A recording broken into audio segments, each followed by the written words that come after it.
JFC is destroying shareholder value. At least yun yung napapansin ko sa kanya recently.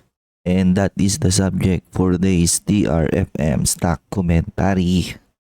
So here's the stock price of JFC na although growing siya on recent years, nahirapan na siyang siguro i-break yon yung all-time high kasi parang madami sa kanyang mga moves distraction sa shareholder value. Kasi yung naging dating niya is parang naging na siya, holding company ng ng mga restaurant to. Instead of mag-focus sana siya sa kanyang mga kanyang mga bread and butter talaga kung saan siya nag-umpisa dati. Kung ano yung mga pinapasok niya, di ba? Sana kung nag-focus siya sa kanyang mga bread and butter na restaurant like Jollibee, Mang Inasal, Chowking, tsaka Greenwich.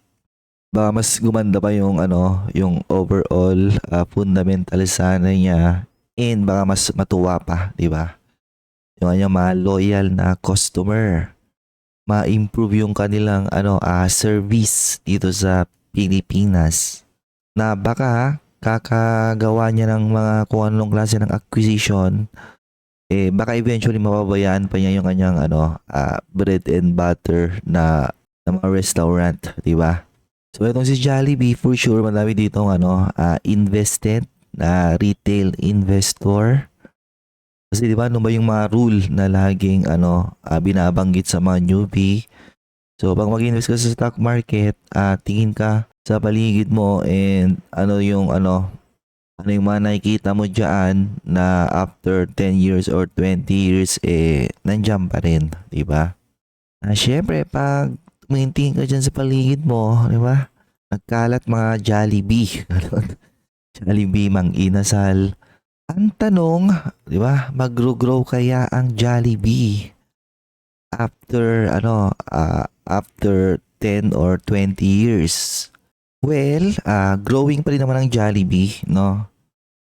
At least nilang revenue. So yes, while nag-grow yung kanilang revenue ng double digit, pahirap naman ng pahirap na i-translate yon into profit. So nag-decline sila ng profit recently, negative 7.6.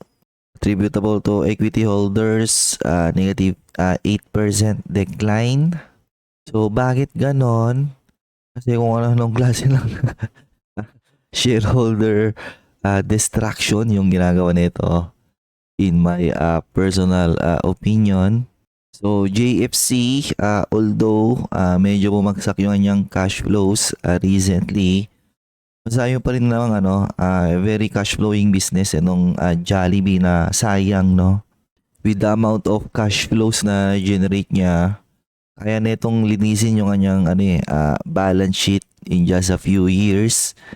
Then eventually mag-translate yung, kapag maganda yung kanyang balance sheet, mag-translate into a better service, di ba? Na laging nire-reklamo ng mga customers sa social media. So JFC, I think parang last year ata napansin ko parang nagtitrim down na siya ng kanyang debt unti-unti, no?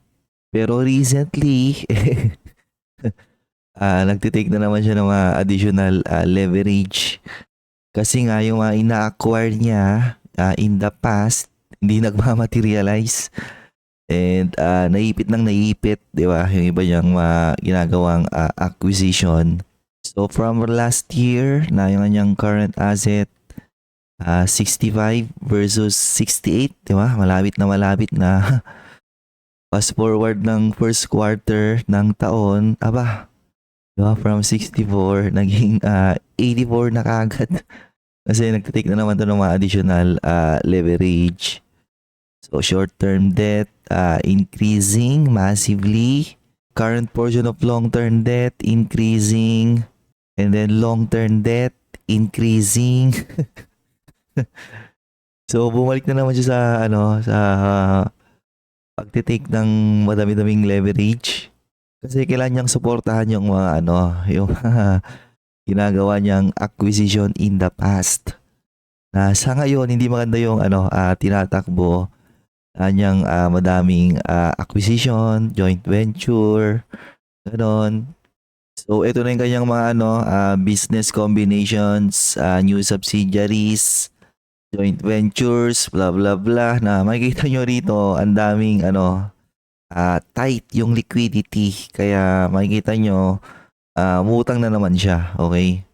So for the past 2 years, grabe yung ginagawa nitong ano, acquisition and incorporation of new subsidiaries, di ba?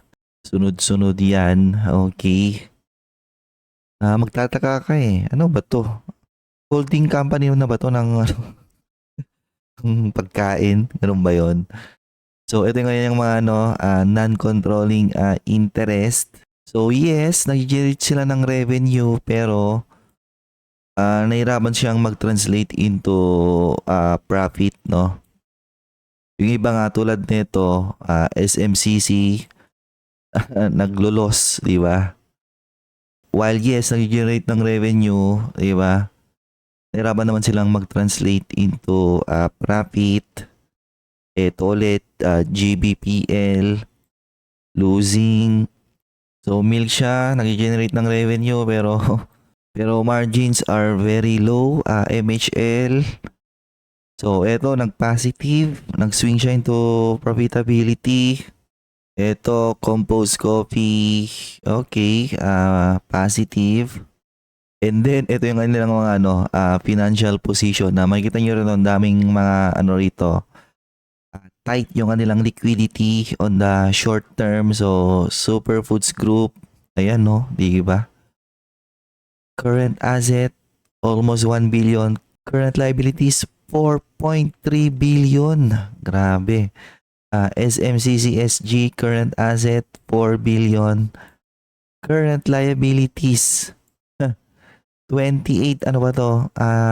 In thousand ba to? I'm not sure kung in thousand to. Pero makikita nyo, ipit, di ba? GBPL, current asset 292, current liabilities 373. Milk siya, ito medyo okay pa, okay. MHL, tight ulit, 185 versus 558. Compose Coffee, medyo okay lang. So, net decrease in cash and cash equivalent. Ayan, negative. SMCCSG, negative. GBPL, negative. So, talagang very tight yung mga ano, yung mga kung anong klase ng sinasalihan niya ng mga ano, mga business ventures. So, eto, Panda Express na nakikita nyo rin yan sa mga mall. And eto, nasa news to lagi, no? Loss pa rin siya. So, nahirapan siyang ano, mag-turn around into profit. Another one, Tortazo, a Mexican fast casual restaurant business. And, ganun din, nagne-net loss. So, technically, ang dami niyang ano, kailangang suportahan na iba't ibang klase ng businesses na parang hindi mo pa nga malaman kung ano magsasucceed yung mga businesses na yon kasi yung iba nilang mga pinapasok is nasa ano highly competitive na industry. I think in the years to come mag-shoot up na ulit yung ano yung mga financing expenses ng JFC na magkakaroon ulit ng impact yon sa kanilang overall profitability. Kasi I don't think maganda yung mga ginagawa nilang ano, acquisition, di ba? So, if you are a JFC holder, I think mahirapan ka nang makita ng ganito yung ginawa niyang itong growth stage niya na to dati, no? Kasi sa ngayon, parang iba na yung focus ng Jollibee. Parang naging holding company na siya na yung mga binibili niya, you don't know kung magsasucceed or hindi. And kahit hindi sila mag-succeed, kailangan niyang suportahan yun, di ba? Kaya makikita niyo, click ulit siya ng mga additional obligations.